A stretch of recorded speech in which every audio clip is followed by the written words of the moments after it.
ताज TV में आप सभी का स्वागत है। ये नजर डालते हैं आज की खास खबरों पर। आपकी राह पर चले सुखबीर, दिया ये फरमान।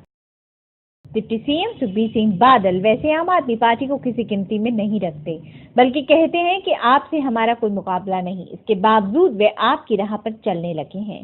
शेर प्रधान सुखबीर बादल ने जिला कमेटियों के साथ मीटिंग में गाड़ियों पर मैं हूं अकाली का पोस्टर लगाने, कमीजों पर बैच, पगड़ियों पर पट्टी और घरों पर अकाली दल के झंडे लगाने का फरमान जारी किया है। लंबे समय से जिला स्तरीय जनरल हाउस और पार्टी की मीटिंग बुलाने वाले सुखबीर बादल ने अचानक जिला स्तरीय मीटिंगों का सिलसिला तेज कर दिया है। बलवंत सिंह रामूवालिया के समाजवादी पार्टी में डेराबस्सी की सीट पर नजरें जमाए बैठे दीपेंद्र सिंह ढिल्लों के वापस कांग्रेस में जाने से सुखबीर को धक्का लगा है। मोहाली मीटिंग में शामिल हुए एक सीनियर अकाली नेता ने कहा, आम आदमी पार्टी इसी तरह के हथकंडे अपनाकर पॉपुलर हो रही है, हमें भी इसका जवाब देना होगा। सुखबीर ने हर बूथ पर 11 मेंबरी कमेटी बनाने को भी कहा है, जिसमें युवा और महिलाओं को तवज्जो देने की बात कही है। जवाहरलाल नेहरू यूनिवर्सिटी में भारत विरोधी नारे लगाने वाले कन्हैया कुमार का समर्थन देने के मामले में पंडित दीनदयाल उपाध्याय स्मृति मंच की तरफ से राहुल गांधी और अरविंद केजरीवाल का विरोध किया गया। मंच कार्यकर्ताओं ने 2 लोगों को गधे पर बिठाया, जिनमें राहुल और केजरीवाल के मुखौटे पहने हुए थे। ये जुलूस जलंधर के सुविधा सेंटर से डीसी दफ्तर तक निकाला गया। मंच के किशनलाल शर्मा और अशोक सरीन ने बताया कि राहुल और केजरीवाल ने देश विरोधी नारे लगाए हैं, इसी कारण इनका विरोध किया जा रहा है। फिरोजपुर भारत पाकिस्तान बॉर्डर पर बीएसएफ ने पाक घुसपैठियों को काबू किया है। ये पाक घुसपैठियां डीडी मल पोस्ट एरिया से भारत में घुसपैठ करते पकड़े गए और बीएसएफ 105 बटालियन द्वारा पूछताछ करने पर पकड़े गए।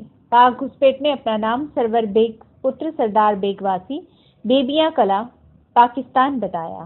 प्रारंभिक पूछताछ के दौरान पता चला है कि ये घुसपैठियां पाक आर्मी में 6-7 वर्षों के करीब नौकरी कर चुका है और संभावना व्यक्त की जा रही है कि यह आईएसआई का एजेंट हो सकता है। फिरोजपुर अंतर्राष्ट्रीय बॉर्डर पर आर्मी और बीएसएफ की खुफिया जानकारी इकट्ठी करने के लिए घुसपैठ करवाकर भारत में भेजा गया है। पाकिस्तानी जेल में मारे गए पंजाबी सरबजीत सिंह की जीवनी पर बन रही फिल्म सरबजीत की शूटिंग के लिए सीमा सुरक्षा बल ने मंजूरी नहीं दी, जिस कारण पूरी टीम को मुश्किलों का सामना करना पड़ रहा है। फिल्म टीम ने सीमा सुरक्षा बलों को 2 महीने पहले चिट्ठी लिखकर अटारी सीमा पर शूटिंग के लिए मंजूरी मांगी थी, लेकिन गृह मंत्रालय द्वारा अभी तक इसे हरी झंडी नहीं दी गई। बीएसएफ अधिकारियों का कहना है कि उन्होंने फिल्म प्रोड्यूसर द्वारा भेजी गई चिट्ठी गृह मंत्रालय को भेज दी थी, लेकिन वहां से जब तक मंजूरी नहीं दी जाती तब तक वे किसी को सरहद पर शूटिंग करने की इजाजत नहीं दे सकते। उधर सरबजीत सिंह की बहन दलबीर कौर ने मांग की है कि शहीद के सम्मान को कायम रखते सरकार को शूटिंग की मंजूरी देनी चाहिए। उन्होंने बताया कि फिल्म का अटारी पर फिल्माया जाने वाला हिस्सा ही अहम है।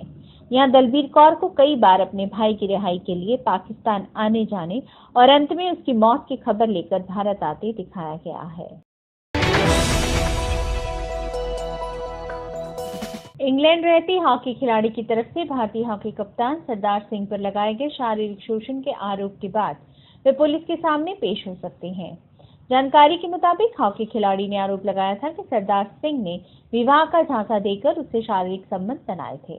इसके बाद उक्त लड़की ने पंजाब आकर पुलिस कमिश्नर को सरदार सिंह के खिलाफ लिखित शिकायत दर्ज करवाई थी और वे वापस इंग्लैंड चली गई। पुलिस की तरफ से इस मामले संबंधी सरदार सिंह को पेश होने के लिए सम्मन जारी किए गए। 23 फरवरी को पुलिस जांच में शामिल होने के लिए कहा गया था। सरदार सिंह ने इस दिन मैच होने के कारण आने में असमर्थता जाहिर कर 24 फरवरी को पुलिस के समक्ष पेश होने की बात कही।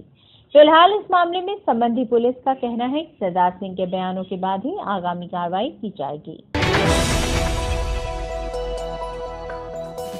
मेहरम मर्डर पर कातिल तेजिंदर पाल सिंह गंजू को उम्र कैद की सजा।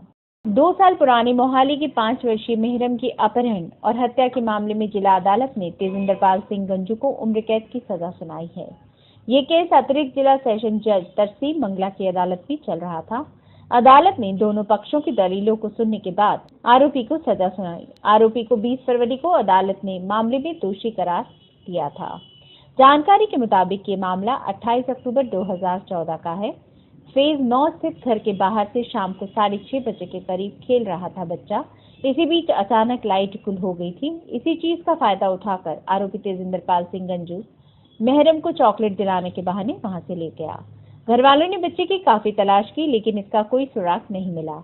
इसके बाद महरम की मां और घर वालों ने पुलिस को सूचित किया। पुलिस ने अपहरण का संदेह महरम के दाद के परिवार पर जताया।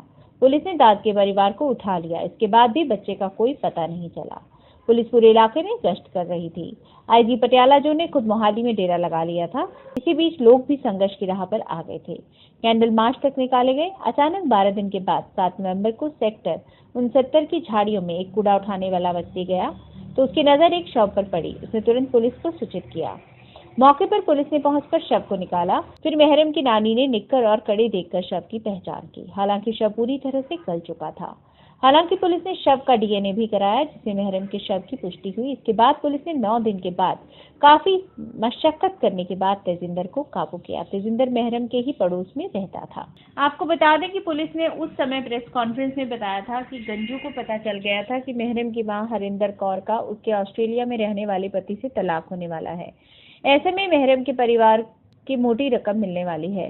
इस रकम को हासिल करने के लिए उसने महरम का अपहरण किया, लेकिन जब उसे लेकर गुरुद्वारा सिंह शहीदा सोहाना के पास पहुंचा तो उसे संदेह हो गया कि अब तक अपहरण की खबर पूरे शहर में फैल गई है। ऐसे में वो फंस गया। इसलिए वह बच्चे को सेक्टर 69 मायो अस्पताल के सामने झाड़ियों में ले गया, जहां पर उसने गला घोंटकर मार दिया। साथ ही गड्ढा खोदकर उसे दबा भी दिया। महरम को मारने के बाद गंजू सीधे महरम के घर पहुंच गया। वह परिवार के साथ मिलकर उसकी तलाश करता रहा। उसने किसी को भी संदेह नहीं होने दिया कि उसने बच्चे को मौत के घाट उतार दिया है। वैसे गंजू महरम का पड़ोसी था, वहीं पेशे से ड्राइवर भी था।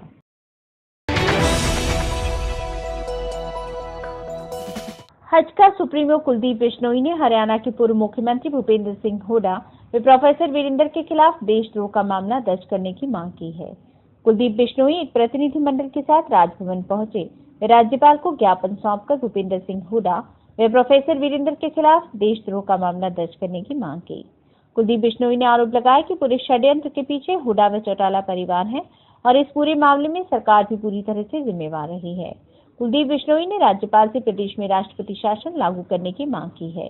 कुलदीप ने कहा कि अगर उन्हें यहाँ से इंसाफ नहीं मिलता तो वे राष्ट्रपति से मिलेंगे और जरूरत पड़ी तो कोर्ट का दरवाजा भी खटखटाएंगे। आज हरियाणा बहुत ऐसे दौर से गुजर रहा है जो हिंदुस्तान जब से आज़ाद हुआ तब से ऐसा दौर नहीं हुआ। 9 दिन हरियाणा में वो हालात कर दिए जो 1947 के माहौल था। जो हिंदुस्तान पाकिस्तान का जब बंटवारा हुआ उस वक्त जिस प्रकार भय और आतंक का माहौल था, वैसा माहौल आज हरियाणा के अंदर मौजूदा सरकार ने कर दिया, भूपेंद्र सिंह हुड्डा ने कर दिया और ओम प्रकाश चौटाला परिवार ने किया।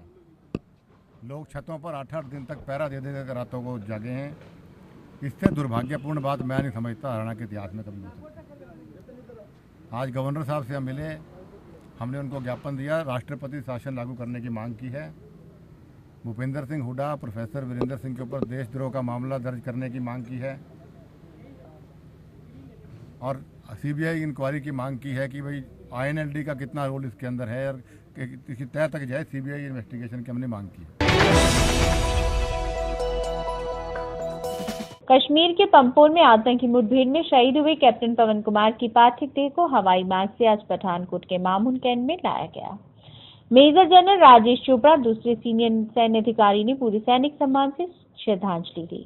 कश्मीर के पंपोर में आतंकी के साथ पिछले 2 दिनों से चल रही मुठभेड़ में सेना के 2 कैप्टन सहित 5 जवान शहीद हो गए। आतंकी हमले में शहीद हुए कैप्टन पवन कुमार की पार्थिव देह को हवाई मार्ग से आज पठानकोट के मामून कैंट में लाया गया। पठानकोट पहुंचने पर मेजर जनरल राजेश चोपड़ा और दूसरे सीनियर सेना अधिकारी ने पूरे सैनिक सम्मान के साथ कैप्टन पवन कुमार को श्रद्धांजलि दी। हरियाणा के शहीद कैप्टन पवन कुमार जींद के रहने वाले हैं।